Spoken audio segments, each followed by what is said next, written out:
There are so many people in the world, and you know, you may be watching this right now, and you have these incredible ideas, and what you think is missing is motivation. And that's not true. Because the way that our minds are wired, and the fact about human beings, is that we are not designed to do things that are uncomfortable or scary or difficult. Our brains are designed to protect us from those things because our brains are trying to keep us alive. And in order to change, in order to build a business, in order to be the best parent, the best spouse, to do all those things that you know you want to do with your life, with your work, with your dreams, you're going to have to do things that are difficult, uncertain, or scary, which sets up this problem for all of us. You're never going to feel like it. Motivation's garbage. You only feel motivated to do the things that are easy, right? Why do you think that is? Oh, I know exactly why that is. Because I've studied this so much, because for me, one of the hardest things to figure out was, why is it so hard to do the little things that would improve my life? And what I've come to realize, and what we'll talk a lot about today, is that the way that our minds are designed is our minds are designed to stop you at all costs from doing anything that might hurt you. And the way that this all happens is it all starts with something super subtle that none of us ever catch.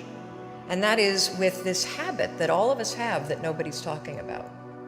We all have a habit of hesitating. Your life comes down to your decisions, and if you change your decisions, you will change everything. I was 41 years old. I was unemployed. My husband had started a restaurant business, which was his dream. This is actually a funny story. When he got laid off from a big job in high tech, and I think he was really relieved. You know how a lot of us wait to quit our jobs and then we get laid off and we're like, yes. And he said, I'm not going to look for a job, I'm going to go into the restaurant business. And I think I said the most famous lines of our marriage at that point. I looked at him and I said, listen, buddy, inspiration is for strangers. You get your butt back to that job and you pay the mortgage. And again, micro moment where I'm being a jerk instead of being a supportive wife. But that's an example of where, when he said he was not going to go get a job, but he was going to start a business, the first thing that was there was fear. And so fear was making the decision for me. God, I love that you can share that though. That's so powerful. Well, so what happened is the first restaurant was a home run. And of course, what do when things are successful? You grow it. You grow it really big. And so they decided to raise some money. And we threw in our home equity line, the kids' college savings. They tried to open a second and a third. And at the same point, a grocery store chain encouraged them to go into wholesale. So it basically got way too big, way too fast. And the wheels started to come off. And they came off so badly that the second restaurant failed, and they held on to it for too long, like a lot of us do. It's another trick our brains play on us called sunk costs. When you throw a ton of time and a ton of money at something, it's really hard to let go of it. And if you haven't done it in business, we all have a relationship in our past, stayed way too long. That was a trick your brain played on you. So by the time that they closed the second restaurant, it was an $800,000 loss. And so I found myself at the age of 41, like just feeling like a complete failure. And so did Chris. Here's the thing about life. None of us wake up and say, today is the day I destroy my life. What we do is we kind of check out because it feels overwhelming. Or we check out because we're afraid. Or we check out because we start listening to self-doubt, and then we make these teeny tiny decisions all day long. We don't even realize it.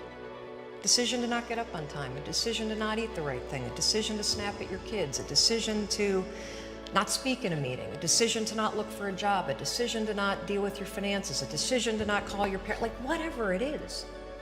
All day long, these tiny decisions that take you so far off track. And then you wake up like I did, and you look at your life and you think, how the hell did I get here? And more importantly, how do I get back over there? And you have no idea. And so I was so trapped. And I know from your story, you felt the same way. Like you knew that there was more in store for you, but you couldn't figure out, how do you close the gap? How do you find the power that's in you? How do you discover your greatness? How do you solve these problems? It feels so overwhelming when you can't. I mean, I would go to the grocery store and the items would scan and I would be sitting there readying my excuse because there was no way that my check card was going to clear. Wow. So I got in this struggle with myself that a lot of us find ourselves in, and that is you get trapped in what I call the knowledge action gap. You know what to do, but you can't seem to make yourself do it, right? I mean, every one of us is one Google search away from a list of instructions that if you follow any of them, it will change your life. But how do you get out of your head and stop thinking about what you need to do and actually do it? And in my case, this stuff was pretty easy. Get up on time, make breakfast for the kids, get them on the bus, start looking for a job. Be nicer to Chris. Don't drink so much. Instead of isolating yourself, pick up the phone and call a friend. Get yourself out into the woods and go for a walk. Start running again. Like all these little things that I was capable of, but I couldn't get out of here. Could not get out of here. And if you're stuck, that's the problem. The problem is you're in your head, you're thinking. That is the universal problem. And it all starts with this knowledge of what to do, and then you hesitate and you think about whether or not you feel like doing it. So for a couple months, I was really stuck. Chris would get up at 6, I'd hit the snooze, and then I'd hit the snooze, and then I'd hit the snooze, the kids would miss the bus. And then every night I'd do the same thing. I'd go in bed. Have you ever had one of those nights? Probably before you started your company, but where you go in bed and you're like, all right, Tom, that's it. Tomorrow, it's the new me. Tomorrow, I'm gonna get up on time.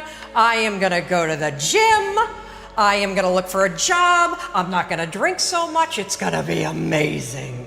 The new me, the future me. Woo! Let's do this, right? Then you go to bed and you wake up 7 hours later and you're like, I don't feel like the new me. It's the only, that's a stupid, see, motivation's garbage. It's never there when you need it. Ever. Ever, ever, ever. And so here's what happened to me, and thank you for wearing the NASA t-shirt. It's a really stupid story. It's a powerful story. So one night, Chris had gone to bed. I'd been struggling. We still had all the same problems. We still had a lien on the house, still facing bankruptcy, still fighting like crazy. I was still unemployed. They still hadn't figured out like the solution yet for the business. And I was about to turn off the TV, and there on the TV, there was this rocket launching, and I thought, oh my gosh, that is it. I am gonna launch myself out of bed like a rocket ship, like NASA, right here, had launched me out of that bed. And I'm gonna move so fast that I don't think. I'm gonna beat my brain. Now, here's a really interesting point. I talk a lot about your instincts and inner wisdom. And we can get into this a little bit later, but a lot of us talk about the fact that you have a gut feeling. But what all this research that I've done for the book and all the speaking that I do, what I've discovered that's fascinating is actually when you set goals, when you have an intention on something that you want to change about your life, your brain helps you. What it does is it opens up a checklist, and then your brain goes to work trying to remind you of that intention that you set. And it's really important to develop the skill, and I say that word purposefully, the skill of knowing how to hear that inner wisdom and that intention kicking in and leaning into it quickly. So for me, my brain saying, that's it, right there, move as fast as a rocket, Mel. I wanted to change my life. And I think most people that are miserable or that are really like dying to be great and dying to have more, we want to change. We want to live a better life. We want to create more for our families. We want to be happier. The desire is there. Again, it's about how do you go from knowledge to action. So the first thing in this story that's important is realizing that the answer was in me. And my mind was telling me, pay attention. The next morning, the alarm goes off, and I pretended NASA was there. It's the stupidest story. I literally went 5, 4, 3, 2, 1. I counted out loud, and then I stood up. And I'll never forget standing there in my bedroom. It was dark, it was cold, it was winter in Boston. And for the first time in 3 months, I had beaten my habit of hitting the snooze button. I couldn't believe it. And I thought, wait a minute, counting backwards? That is the dumbest thing I've ever heard in my entire life. Well, the next morning I used it again and it worked. The next morning I used it again and it worked. The next morning I used it again and it worked. And then I started to notice something really interesting. There were moments all day long, just like that 5-second moment in bed, where I knew, knowledge, what I should do.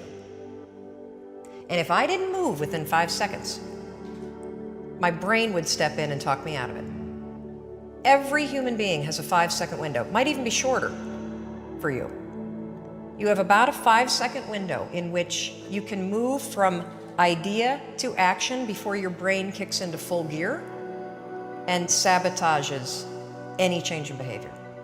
Because remember, your brain is wired to stop you from doing things that are uncomfortable or uncertain or scary. It's your job to learn how to move from those ideas that could change everything into acting on them. There's a guy, Steve, that wrote to us who was a veteran. He was suffering from post-traumatic stress disorder. He boarded a ferry overseas with the intention to jump over. He walked over to the railing, and his inner wisdom kicked in. In that moment, the 5-second rule, 5, 4, 3, 2, 1, counting backwards, moved away from the railing, asked for help, saved his life. His story has inspired countless other people that have heard me in the speeches that I give around the world about this one tool. And so, you know, the thing that's so cool about this, and I should tell you the science behind it, because I'm going to be honest with you, it is stupid. Had I ever thought that I would find myself 8 years after discovering it, it was my secret weapon. This was something I did. I never intended to tell anybody. Because I went from getting up on time and waking up on time to shaking up my entire life. Because when you understand the power of a 5-second decision, and you understand that you always have a choice to go from autopilot to decision maker, everything in your life will change. You will be a different negotiator, you will be different in sales, you will be unstoppable in the gym, because you will realize the amount of garbage that you put in the way of your hopes, of your dreams, of your potential, of your confidence, of your courage. Everything comes down to the decisions that you make.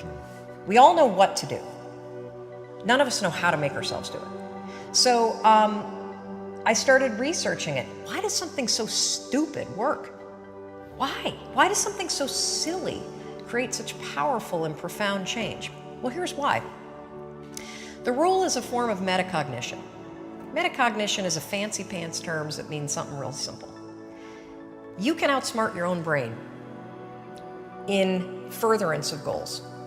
There are tricks that you can use that actually outsmart the tricks your brain plays on you in furtherance of a higher purpose. We all know this. You can restrain yourself if you're in a situation that calls for it.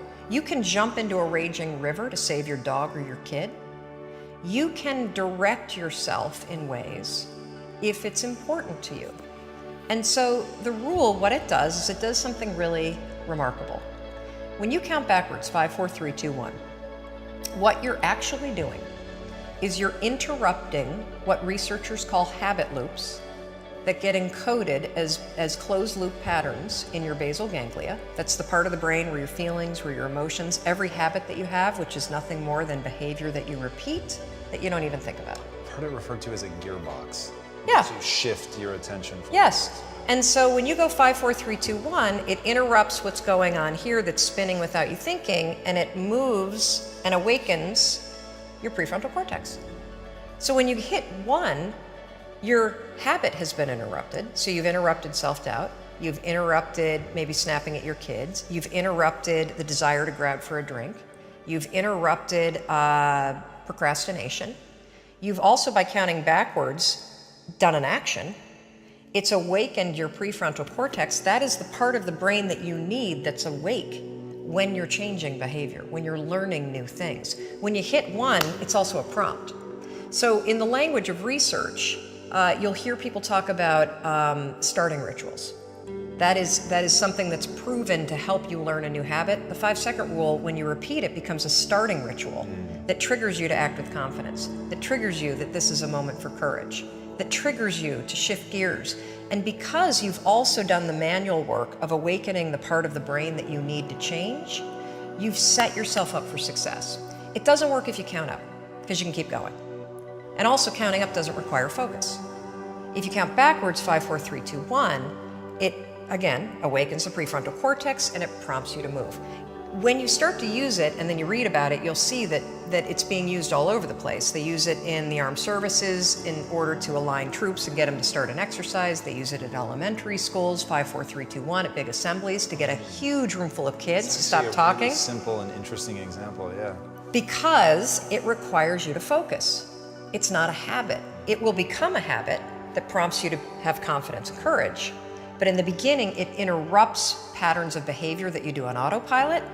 It helps you assert control, and it teaches you how to become the kind of person that moves from thinking about something to actually doing it.